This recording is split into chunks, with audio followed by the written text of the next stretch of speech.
बिस्मिल्लाहिर्रहमानिर्रहीम। जनाब चेयरमैन, मेरा कोई इरादा नहीं था बात करने का, क्योंकि बातें ऐसी हैं कि तलखी बढ़ेगी कि मेरे को अच्छी बात कहने के लिए नहीं है। आपको याद होगा 6 साल पहले हमने जब इसी महीने में हल्फ उठाया था तो उसके फ़ौरन बाद हमने अपने इलाके के मसाइल पेश किए थे। हम दोनों ने ज़लज़ले की बात की थी। जी। आज 6 साल बाद उधरी मामलात पड़े हुए, एक कदम आगे नहीं चला। कमेटी मीटिंग्स हुई, रिकमेंडेशन हुई, 2 गवर्नमेंट इसमें, मैं इस गवर्नमेंट को ब्लेम नहीं करता, हालांकि इनका बहुत बड़ा हिस्सा है कि KPK में उस वक्त भी इनकी गवर्नमेंट थी, लेकिन कुछ भी नहीं हुआ। आज भी आपको मालूम है कि अस्पताल शेल्टर्स में हैं, बच्चे दरख्तों के नीचे स्कूल तालीम हासिल कर रहे हैं, फुकदान है हर चीज़ का, और कोई काम आगे नहीं चला।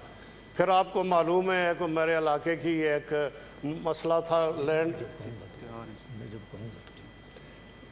लैंड एक्विजिशन वाला, उसको भी 5 साल हो गए। मीटिंग्स हुई, प्रिविलेज कमेटी ने पास की, रेजोल्यूशन पास हुई, कुछ भी नहीं हुआ। इस मामले में मैं आपको एक छोटी सी बात कहना चाहता हूँ कि मैंने फिर एक ख़त प्राइम मिनिस्टर साहब को लिखा। उनको ये लिखा कि आपकी गवर्नमेंट में ये हुआ है, पूरी कहानी लिखी मुख्तसर करके, कि उनके पास इतना टाइम नहीं होता, एक पेज का लेटर लिखा, सारी चीज़ें। आज तक उसको भी साल से ज़्यादा हो गया, कोई जवाब नहीं आया।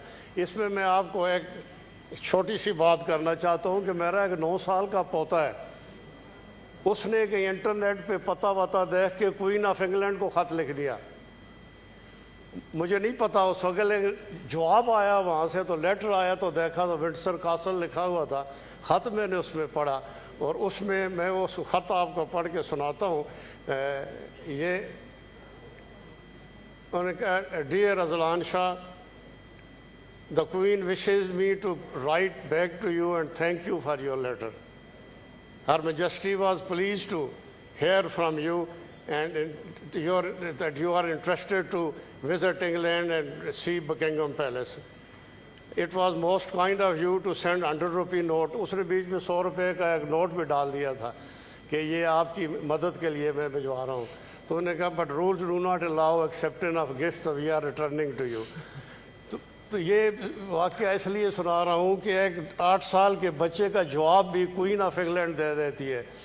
लेडी इन वेटिंग सूजन उसका नाम है। तो आपकी एक फ़ौज वहाँ पे तर्जमान इन वेटिंग बैठे हुए हैं, तो वही एक जवाब दे सकते थे कि जी सेनेटर हैं आप, हम इस मुल्क की ऐवान बाला के, आपने ये बातें लिखी हैं और हम इसके ऊपर गौर कर रहे, इतना ही लिख देते, कम से कम हमारी अना की तस्कीन तो हो जाती।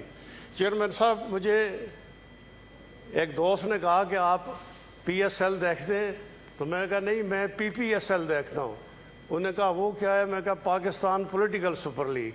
मैं कहा शाम को आप जब देखें TV स्टेशन करें तो वहाँ पे जो छक्के छक्के लग रहे होते हैं, उधर तो बाउंड्री पास करते हैं बॉल ना, इधर तो अखलाकियात की हदें पार की जाती हैं, और ख़ासकर जो लेडी प्लेयर्स हैं उनके छक्के तो ग्राउंड से भी बाहर चले जाते हैं।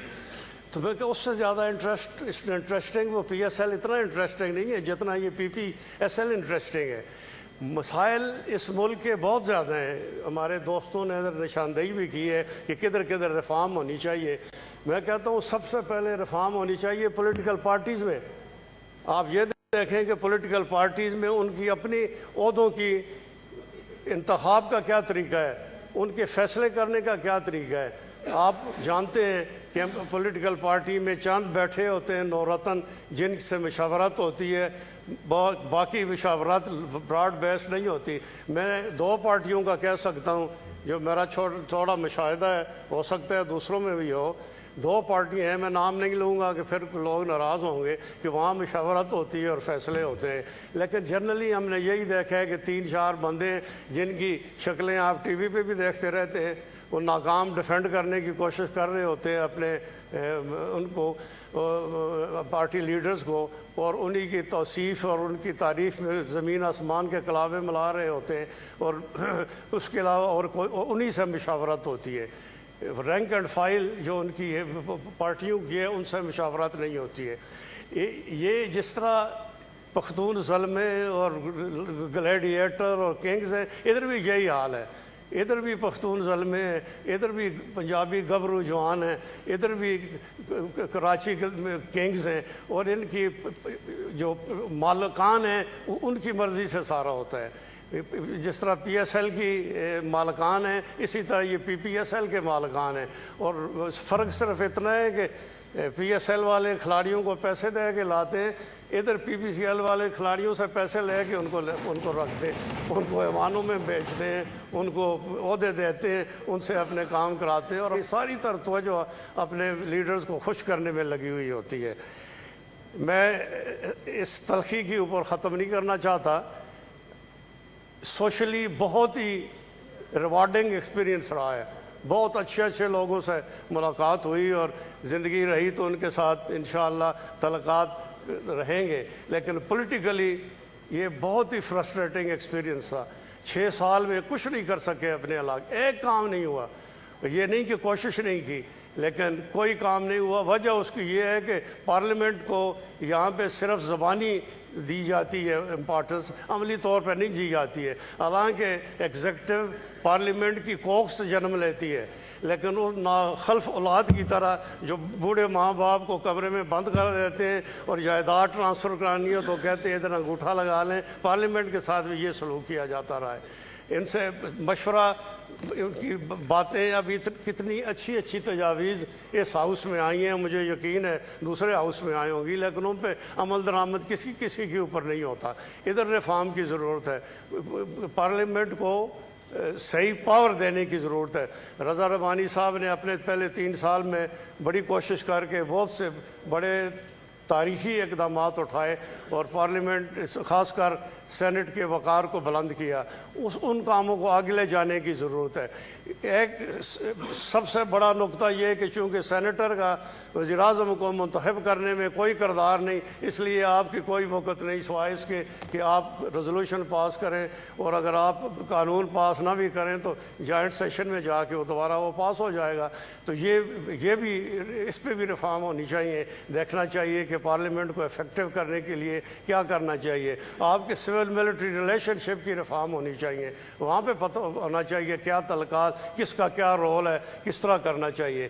یہ لمبی لسٹ ہے ریفارم کے حوالے سے، تو اس پہ میں بس اتنا ہی ختم کروں گا۔ آپ سب کا شکریہ ادا کرتے ہوئے، میں جن کمیٹیوں کا ممبر رہا ہوں ان کے چیئرمین کا شکریہ ادا کرتا ہوں کہ بڑے عزت کے ساتھ، بڑے سلیقے کے ساتھ ان کے ساتھ 6 سال گزارے۔ انہوں نے بات سنی، انہوں نے کام کیا۔ میں سینٹ کو مورد الزام نہیں ٹھہراتا جو میں کہہ رہا ہوں کہ کام نہیں ہوئے۔ سینٹ نے اپنا کام کیا، سینٹ نے ریزولوشن بھیجی، سینٹ نے ریکمنڈیشن بھیجی، لیکن جیسے پہلے میں نے عرض کی کہ ایگزیکٹو سنتا نہیں ہے پارلیمنٹ کی، تو بات اسی میں ہوئی۔ تو ان سارے معاملات کا تدارک اسی وجہ سے ہو سکتا ہے کہ صحیح نیت کے ساتھ ایک کی جائے، ریفارمز کی جائیں، پورے پولیٹیکل سسٹم کی ریفارم کی جائیں۔ میں آپ کا مشکور ہوں، آپ نے مجھے موقع دیا، بڑی مہربانی۔ ڈاکٹر صاحب آپ بات کریں گے، ہم نے مختصر ابھی بات ہو سکے گی۔